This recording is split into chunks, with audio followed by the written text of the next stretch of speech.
Today, we are turning a clean Ubuntu server into a working KVM and libvirt virtualization host.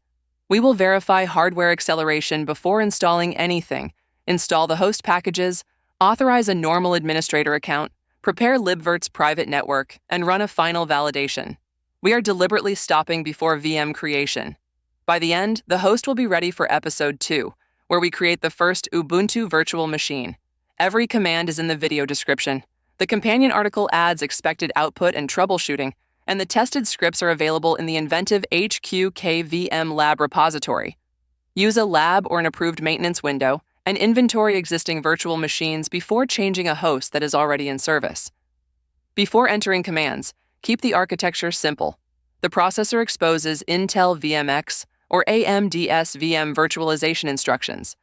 The Linux KVM kernel modules turn those instructions into a hardware virtualization interface.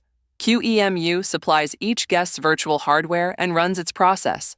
libvirt manages those QEMU guests through a consistent service and API, while virsh is the command line client we will use throughout this series. Finally, a libvirt network gives future guests private connectivity without placing them directly on the physical LAN.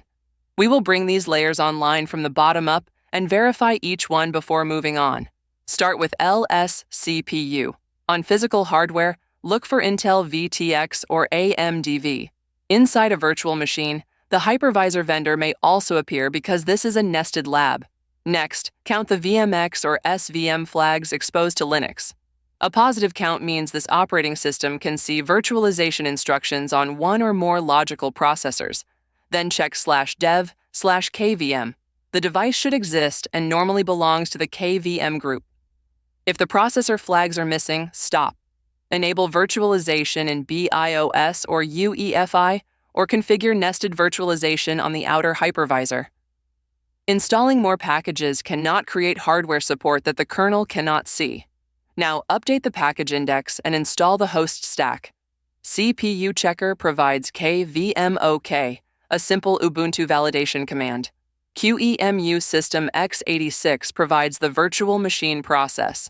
libvirt daemon system installs the system-wide management service. libvirt clients provides virsh and the host validation tools. virt install will create guests in the next episode. We use the explicit QEMU system x86 package because it works on the current Ubuntu lab where the older QEMU-KVM convenience package is not available. When apt finishes, run kvmok. The result we want is /dev/kvm exists, and KVM acceleration can be used. Enable and start libvirtd, so the host management service is available now and after a reboot. Ubuntu's package may activate supporting sockets and daemons behind the scenes, but libvirt remains the convenient compatibility service for this workflow. Confirm that system reports it active. Then ask virsh for the client, API, and running hypervisor versions. Exact versions will vary by Ubuntu release. Our validation host reports libvirt 12 and QEMU 10.2. A version difference is not automatically a problem. A failed connection or inactive service is. If your release uses only modular libvirt daemons, follow that release's service names while keeping the same QEMU system connection used later. Use Ubuntu's group-based authorization instead of running every management command with sudo. Add the current account to libvirt, then to KVM. Never make the libvirt socket world writable. Group membership is captured when a login session begins, so sign out completely and sign back in. Opening another terminal tab is not always enough. Run ID and verify that both groups appear. Then connect explicitly to QEMU system and list all domains. An empty table is the correct result on a new host.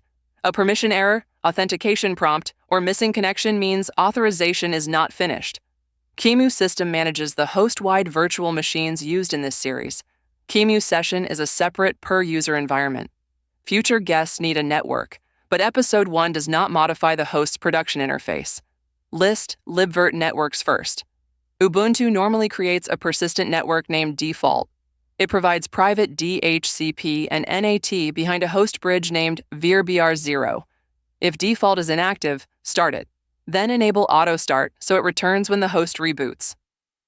Network info should report active yes, persistent yes, auto start yes, and bridge virbr0. This is appropriate for our tutorial guest because it can reach outbound networks without appearing directly on the physical LAN. Bridged production networking is a separate change with routing, firewall, redundancy, and remote access risks, so it gets its own episode. Finish with evidence, not assumptions. Run virt host, validate for QEMU. Hardware virtualization /dev/KVM vhostnet, the TUN device, and required C-group controllers should pass. A warning is not always fatal, but read it and decide whether it affects your workload before continuing. Next, ask virsh which connection URI it actually opened. It should return QEMU system. Finally, verify the standard libvirt image directory exists. We have now proven the complete host path: hardware acceleration, QEMU, libvirt, authorized access, storage location, and private networking.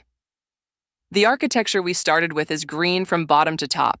The Ubuntu host is ready.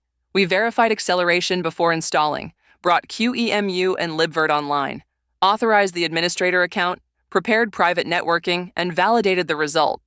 Copy every command from the description or use the companion article for explanations, expected output, troubleshooting, and rollback guidance. Download the tested files from the InventiveHQ KVM lab repository linked below.